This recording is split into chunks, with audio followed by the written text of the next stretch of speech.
আচ্ছা ভাই, আপনি ওকে এরকম ছাড়ি দিতেছেন কেন? আর আপনার কথা শুনে আমি যেটা বুঝতেছি এর ভিতরে যে কোনো একটা রহস্য আছে। আপনি এই রহস্যটা আমাকে একটু খুলে বলেন। আচ্ছা আলামিন সাহেব, আপনি আমার এই কাগজগুলো একটু স্বাক্ষর করে দেবেন। আপনার জন্য আপনার বাবা আমাদের ব্যাংকে 10 লাখ টাকা রেখে গেছে।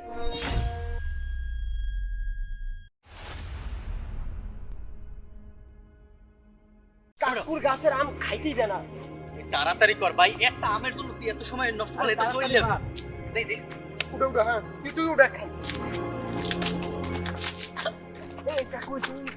ওরে বেটা, ওরে বেটা, বাগো না।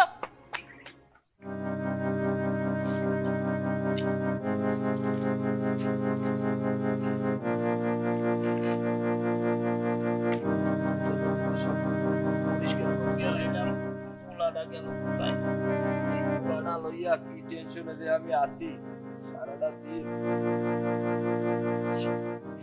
দিন পোলাডারে মধ্যে খায় না দাঁড়ে কাছে। এই পোলাডা লই আমার কত যে দুঃখ।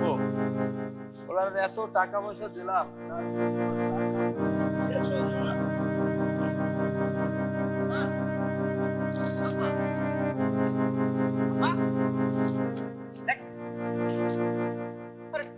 তোমার কি মাথায় মতো কোনো সমস্যা আছে? আমার একটু কইতে পারো? আমি তোমার সারা বাড়ি খুঁজতেছি আর তুমি এখানে বসে বসে কি তামাক ছিটতেছো? এই শোন, তুই আমার সাথে এরকম আর কখনো করবি না। তুই জানো আমি তোর বাবা হই। আরে রাখো তো তোমার ঝাড়িঝুরি। তোমার এমন ঝাড়িঝুরি কি আমি ভয় পাই?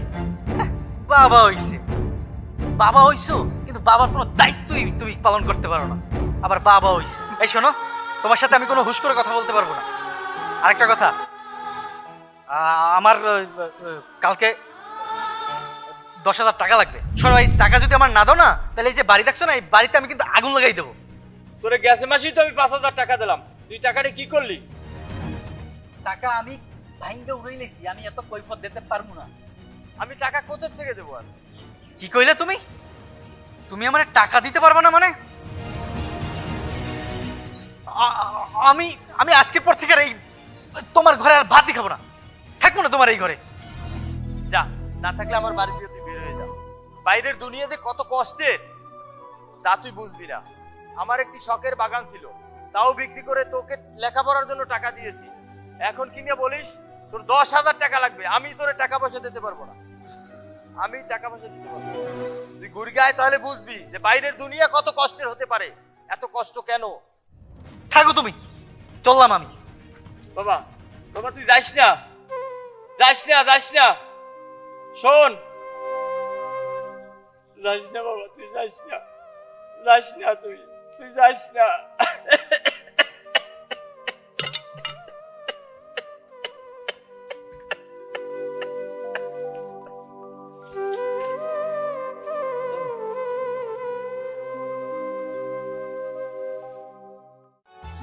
তোর শিলা যদি আসে আজকে কিন্তু তুই প্রপোজ করবি, আর নাহলে কিন্তু খবর আছে। আজকে খালি আসতে দে ওরে।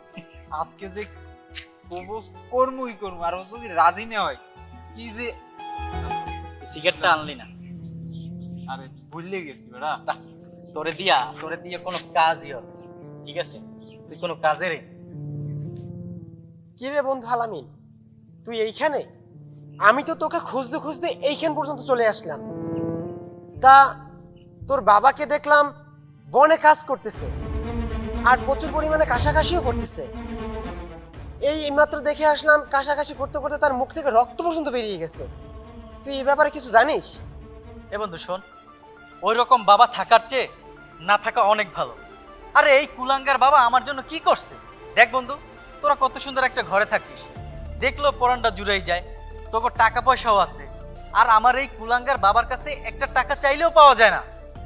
আমার কি আবদারটা পূরণ করছে তুই একবার বল। হ্যাঁ, আর তুই কি বলতেছিস? আরে শোন, এরকম কুলাঙ্গার বাবা থাকার চেয়ে না থাকা অনেক ভালো। একটা ভাঙা ঘরে রাখে দেখ, আর একটা টাকা চাইলেও পাওয়া যায় না। এগুলো কি সহ্য করা যায় বল? শোন আলামিন বন্ধু, আমার কি মনে হয় জানিস, তোর মা মারা যাওয়ার পরে তোর ওই যে টাকা পয়সা যা তার ছিল, টাকা পয়সা হয়তো কোনো পরক্রিয়া বা কোনো মেয়ের পিছনে নষ্ট করতেছে। চুপ কর মেহেদি, কারো ব্যাপারে কোনো কিছু না জেনে কাউকে কখনো কোনো কিছু বলবি না। আর শোন, কাকাকে আমি ছোটবেলা থেকে চিনি, সে কিরকম মানুষ সেটা আমার চাইতে ভালো তুই জানিস না। আর শোন আলামিন, আঙ্কেল তোর জন্য কি না করছে। তোর জন্য আজ পর্যন্ত আঙ্কেল একটা বিয়ে পর্যন্ত করে নাই, আর সেই তোর সামনে কিনা ওই মেহেদি অপমান করতেছে আঙ্কেলকে, তুই কিচ্ছু বলছিস না। বাহ আলামিন বাহ, অ্যাটলিস্ট আমি তোর কাছ থেকে এটা আশা করিনি। আর সেই কিনা তুই আলামিন আঙ্কেলকে কুলাঙ্গার বলছিস। আসলে কি জানিস, তুই তোর বাবাকে এখন পর্যন্ত চিনতেই পারিসনি। সারা জীবন তো বাবাকে অপমানই করছিস, কোনোদিন বাবাকে বোঝার চেষ্টা করিসনি। এটা বড়ই আফসোস। আর শোন, আঙ্কেলের এখন বর্তমান যে অবস্থা, তাকে এখনই হসপিটাল নিয়ে যেতে হবে। আর তোকে তো দেখে সেটা বোঝা যাচ্ছে না যে তুই নিয়ে যাবি, তার চাইতে আমিই নিয়ে যাচ্ছি। তোর যদি ভালো লাগে তুই আসিস, আর যদি ভালো না লাগে তাহলে আসার দরকার নাই, থাক তুই। আইছে মারছে, মাসির দরদ বেশি। আইছে, যা যা যা যা এনে যা। ওর পরে পুরে ওর জলে এটা মুডটাই খারাপ করে দিয়েছে। শিলে আবে, শিলে লাগে কত কম প্রপোজ করবে, এই দিলে সব শেষ করি। আই দি ভালো লাগতেছে।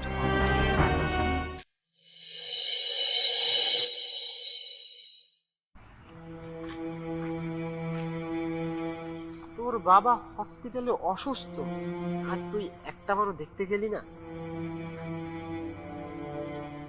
এই শোন, এরকম বাবা থাকার চেয়ে না থাকা অনেক ভালো।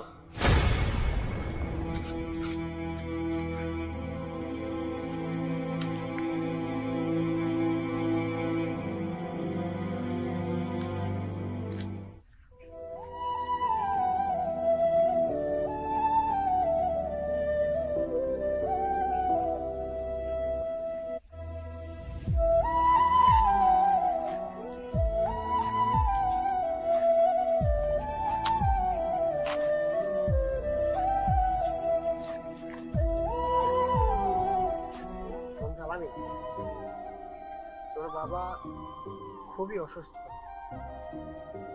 তোর হাত থেকে কিছু খেতে চাই। আমি অনেক কিছু কিনে দিছি, অনেক কিছু নিয়ে আসছি, কিন্তু সে আমার হাত থেকে কিছু খাবে না। তাই বলছিলাম যে বন্ধু, আমি কিছু টাকা দিচ্ছি, এই টাকা নিয়ে তুই কিছু কিছু ফল বা কিছু কিনে নিয়ে তুই একটু তোর বাবারে খাওয়াই আসতে গেলে কিন্তু খুব ভালো হতো। তাই না, কিছু টাকা নেই। না, আমি এই টাকা নিতে পারবো না, আমার কিছু লাগবে না। তুই যা এখান থেকে যা। একবার ভেবে দেখিস, তোর হাত থেকে খাইতে চাইছি কিন্তু বন্ধু, শেষবারের মতন হলো একবার যাইস।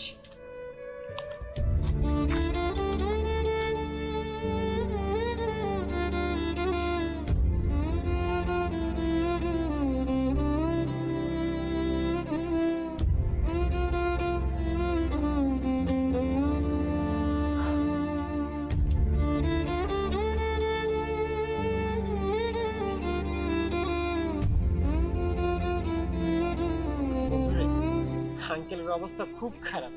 তুই কি এখনো আঙ্কেলের উপর রাগ করে থাকবি?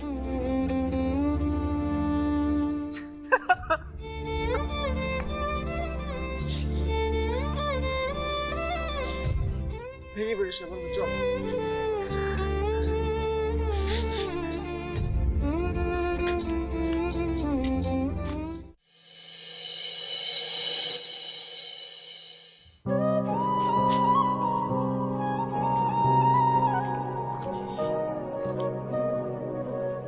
আরে আলামিন,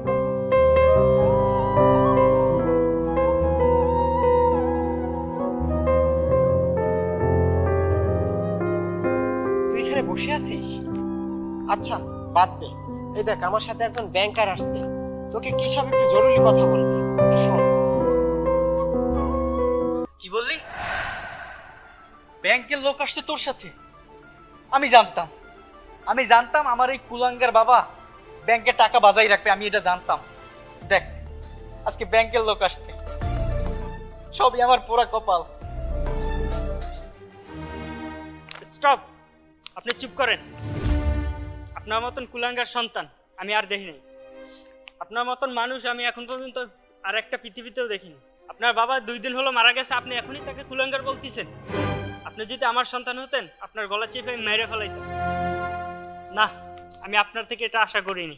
আচ্ছা ভাই, আপনি ওকে এরকম ছাড়ি দিতেছেন কেন? আর আপনার কথা শুনে আমি যেটা বুঝতেছি এর ভিতরে যে কোনো একটা রহস্য আছে। আপনি এই রহস্যটা আমাকে একটু খুলে বলেন। আচ্ছা আলামিন সাহেব, আপনি আমার এই কাগজগুলো একটু স্বাক্ষর করে দেবেন। আপনার জন্য আপনার বাবা আমাদের ব্যাংকে 10 লাখ টাকা রেখে গেছে।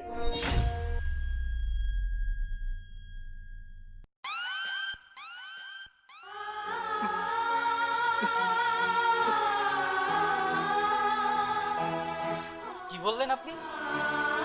10 লক্ষ টাকা রেখে গেছে আমার জন্য আমার বাবা? 10 লাখ টাকা? হ্যাঁ 10 লাখ টাকা। আলামিন সাহেব, আপনি একটু কষ্ট করে আমার এই ফাইলটা সই করে দেবেন।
চলে যাবে।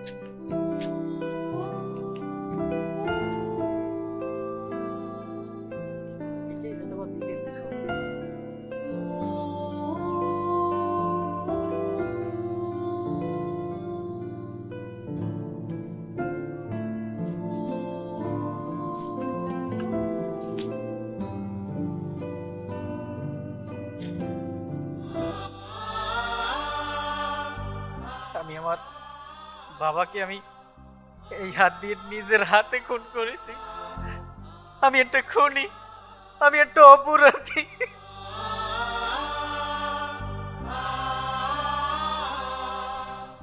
বন্ধু শান্ত হ, শান্ত হ বন্ধু। যেটা হবার সেটা তো হয়েই গেছে। আসলে কি বন্ধু জানিস, আমরা না দাঁত থাকলে দাঁতের মর্মতা বুঝি। এই দেখ, তোর বাবা তোর জন্য কত কিছু করে গেছে, কিন্তু সেটা যখন সে বেঁচে রইল তখন তুই কিছুই বুঝতে পারলি না। আজ সে নেই, কিন্তু এখন তো তোর ভিতর কত কষ্ট জমে থাকা, কষ্টগুলো যে তুই প্রকাশ করতেছিস, এখন হা হু করে কান্নাকাটি করলো সেটা আর প্রকাশ পাবে না, কেন সে আর দুনিয়াতে নেই। যাই হোক, সবারই বাবা মা একদিন এইভাবে দুনিয়া থেকে চলে যাবে। ধরে বাপ মা না থাকা একদিন কত কষ্ট সেটা আমি ভালোভাবে জানি, কেন ছোটবেলায় আমারও বাবা মা মারা গেছে। তা ভূতা অনেক কিছু খেতে খেতে এই পর্যন্ত আজকে বড় হয়েছে। আজকে তোর বাবা নেই, তুই বুঝবি যে বাবা মা হারানোর কি কষ্ট। যখন তোর বাবা বেঁচে ছিল কত খারাপ ব্যবহার করছিস, এমনকি গালিগালাজ পর্যন্ত তুই তোর বাবার সাথে করছিস, তবুও তোর বাবা তোর সাথে একটু উচ্চস্বরে কথা বলেনি, সব সময় তোর ভালোর জন্য কামনা করে গেছে। আর দেখ, আজকে সেই লোকটা আর বেঁচে নেই, আমাদের মাঝে নেই। আর একটা কথা শোন, আমরা ছেলেরা কিরকম জানিস, বাবা মা আমাদের জন্য যাই করুক না কেন আমরা কিন্তু সেটা ভালো চোখে দেখি না, কিন্তু বাবা মা যখন আমাদের কাছ থেকে দূরে চলে যায় তখন সেটাকে আমরা ভালো চোখে দেখি। কিন্তু তখন আর দেখে কি বা হবে? ওই একটা কথা বললাম না যে দাঁত থাকতে দাঁতের মনও বুঝি না, ঠিক এমনটাই। তবে আজকে আমরা তোকে একটা কথা দিচ্ছি, আমরা বন্ধুরা তোর সাথে যতদিন আছি ততদিন তুই তোর বাবার অভাব বুঝতে পারবি না। আমরা সব সময় তোর পাশে আছি বন্ধু, আয় বুকি আয়।